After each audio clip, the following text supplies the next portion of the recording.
This is beautiful. Welcome there, my viewer. This is your friendly neighborhood astronomer, njorogemosesn. What you're seeing right now on your screen is a simple animation that I've made to calculate the value of pi. The method that I've used is known as the method of exhaustion. The method of exhaustion was used by Archimedes around 200 BC years. The method of exhaustion is considered as a precursor to modern day calculus, integration, and differentiation. Archimedes did this by inscribing and circumscribing a regular polygon in a circle, increasing and decreasing their perimeters, and thereby finding a lower and upper value for the value of pi. For Archimedes, he got a lower value of 3.4108 and an upper value of 3.1429. This was such a stupendous feat for a man of his day. Remember, he didn't have the aid of a machine, a computer, nor did he have the advantage of the decimal point that we know today, the algebraic expressions that we know today, nor even the trigonometrical notations that we know today. Archimedes was able to do this, to calculate the value of pi to an accuracy of 2 decimal places.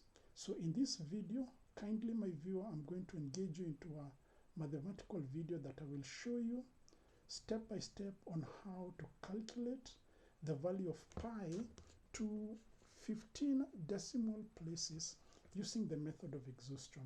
At the end of the video, I will share with you some websites that you can have fun around, to play around with the value of pi.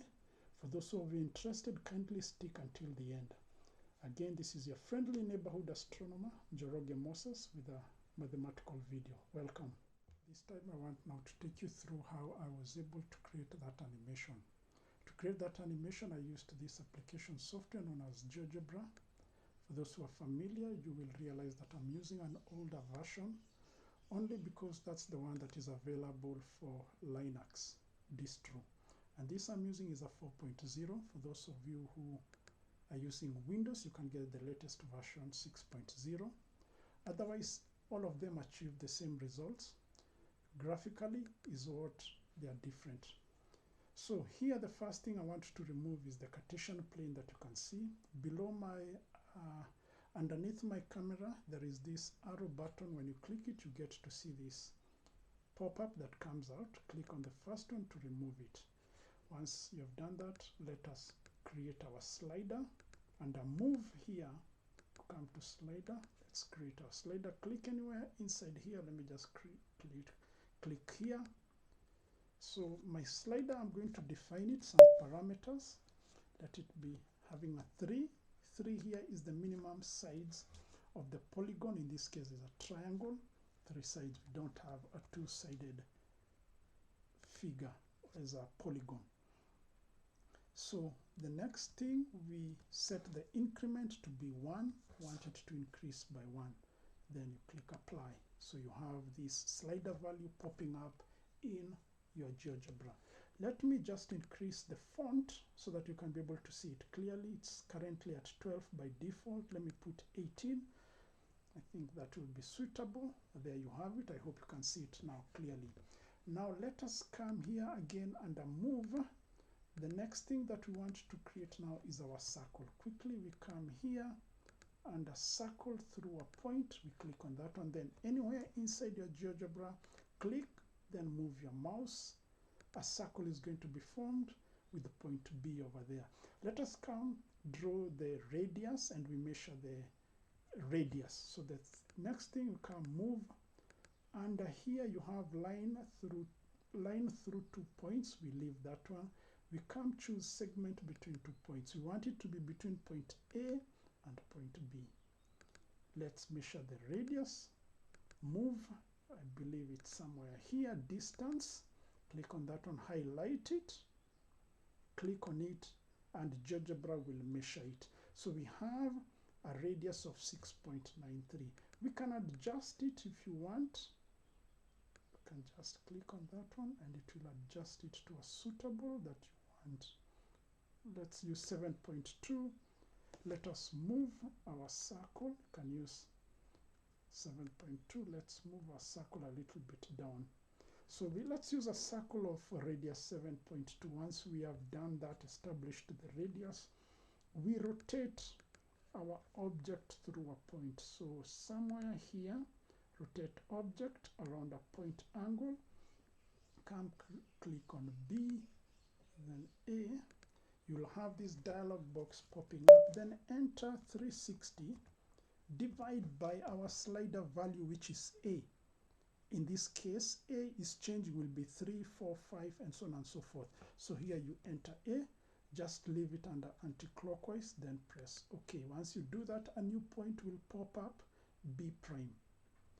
The next step you do is to come now create your polygon. So still under move, then you come here, regular polygon, click on that, then click on B, then B prime. A dialog box come. How many vertices do you want? We still want it to have as per this value of A, and in this case it's 3, so we enter A as our parameter. There you have your polygon being formed by GeoGebra. So the next thing that I want to do is now to calculate the area of this polygon. We come here, under move, then we distance. Anywhere inside this polygon you click, GeoGebra will calculate the perimeter of that figure. Simple as that. Remember, perimeter is the distance around this shape, and in this case is 37.41. We enter some text just as we continue, and then I'll explain something. So the first text that I want to enter is circumference C, we denote it by letter C, equals to, the formula is 2 pi r, or we know that circumference of a circle is pi d. So those are the two formulas that will come in handy when we want to establish the value of pi. Let's enter the next statement, still under move here, under text. We click anywhere here, we say that C, which is our circumference, equals to perimeter of polygon. Then we press OK. We just adjust it like that. We enter another text. We click anywhere here. We say, therefore, I won't type the whole sentence. Let me choose the symbol of therefore. Therefore, perimeter, not perimeter, sorry, therefore pi is the ratio of circumference to diameter. Then I press OK. Once I've done that, I have those sentences that will guide us in our activity for today, determining the value of pi. And by the way, if you right click, you come under object property, you can change the text. Let me make them bold. Okay, so that at least they are clearly visible. The same with this one. I right click object, the text, I make it a little bit bold. There you can see I've changed it bold. You press OK. The same with this one also. I right click. This is not compulsory for you to do when you are calculating the value of pi, but I'm just showing you some of its features for GeoGebra just to change them. Let me make them a little bit more presentable. Good. Now that is good. So here we have the circumference of this circle is equal to the perimeter of the polygon. Now, if I increase the number of polygons here, if I move to a quadrilateral, you can see the perimeter is changing. 42, 43 for a hexagon. For a septagon, we have this. So the more polygons we have, the more we are able to get the value or the circumference of our circle. This is basically what Archimedes did using the method of exhaustion. He inscribed a polygon inside a circle. He increased the sizes of those polygons, And using the formula circumference equals to 2 pi r, he was able to estimate a lower value, a lower limit, not value but limit, to the value of pi. Just as I had said earlier on, a value of 3.1408. And that is basically what we are trying to achieve to do here. So you can see like that. So the next thing that I want to do is to calculate or to enter the formula that we shall use to calculate the value of pi. Now, down here on your bottom left corner, for those of you who are using GeoGebra 4.0, this is what we shall enter. For those of you who are using a 6.0, it will be somewhere here. The input dialog box is somewhere here.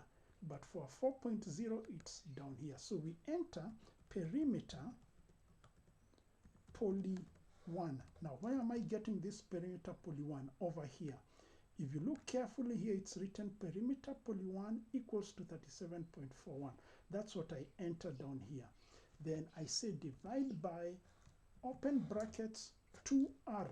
Now, we shall not enter 2r because GeoGebra has denoted our radius of 7.2 to be represented by letter B. So down here, you enter 2b. Once you do that, press enter. A new value will emerge over here of 2.6. The next step now is to enter the text for perimeter. So come here, insert text, click on anywhere inside there, you say pi equals to E, letter E. This is under objects. So here E is over there, good. You click on that one, then you click OK. So here you have another beautiful value that has come up. So this is the value of pi. Let me just change its property. You can do the same thing. Let's make it medium, at least a little bit bigger, bold. And we can also change the color. Let me use tomato red like that. So there you have it. Let me move so that you can be able to see clearly. There it is. So this is my value of pi over there. So let us increase the polygons here and you take note what happens to the value of pi. So we go here to our slider, click on it, then we increase. We have there a quadrilateral. You can see pi is 2.83, a pentagon 2.9. There, a hexagon, we now get to a 3. A septagon 3.04. So this is basically what Archimedes did, doubling the size, starting from 3 going to 6, going to 12, 24, 48, and 96. So as we move ahead, check the value of pi. You can see it is increasing. The accuracy is becoming more and more as per what we know pi, the value of pi to be today. So here you have a 24-sided figure, probably where Archimedes also reached. You have it to be 3.13. Then you have a 28, good, we get a 3.14. A 29 is still a 3.14. Let us do something. GeoGebra has one trick up its sleeve. That is, you can change the number of decimal places that you want to increase the accuracy. Down here, I right click, it opens this dialog box. You have rounding off. You can see 0 decimal places, it changes. 1 decimal places, you can go on. Let's get to the maximum. GeoGebra has 15 decimal places. I think also for the 6.0 version goes up to a 15 decimal places. So we are not losing anything. We are not disadvantaged even when you use an older version of GeoGebra. So here we have to 15 decimal places. This becomes the value of pi. So there we have for a 28-sided figure. 29, okay, sorry for that. 29-sided figure, there you have it. 30-sided figure, like that. And it goes on like that. So from a 24, he went to a 48-sided figure. So for a 48-sided figure, probably Archimedes 200 BC years ago, this is the value he got. This was such a monumentous thing for him to achieve for a man of his day. He was a genius. And his last words before he died were, "Don't disturb my circles." If I remember my history, was the city he was in, he was being attacked, and the soldier who came to kill him, he told him, "Don't disturb my circles."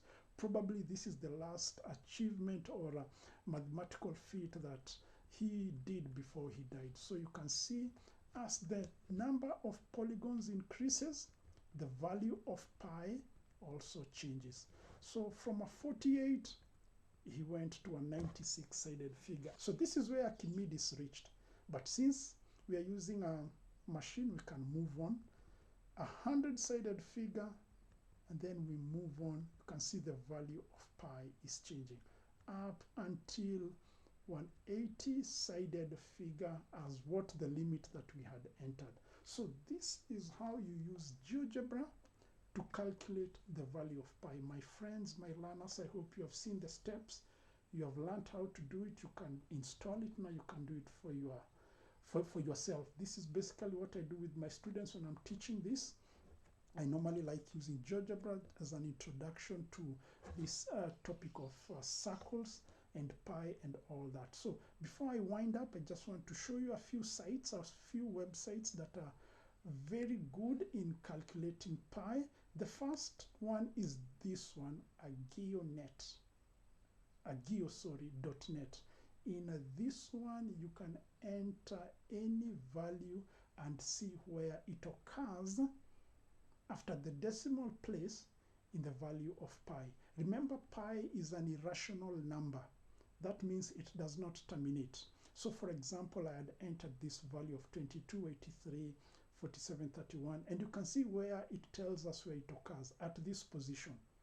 The string occurs 4 times in the first 200 digits of pi. So this is a good site.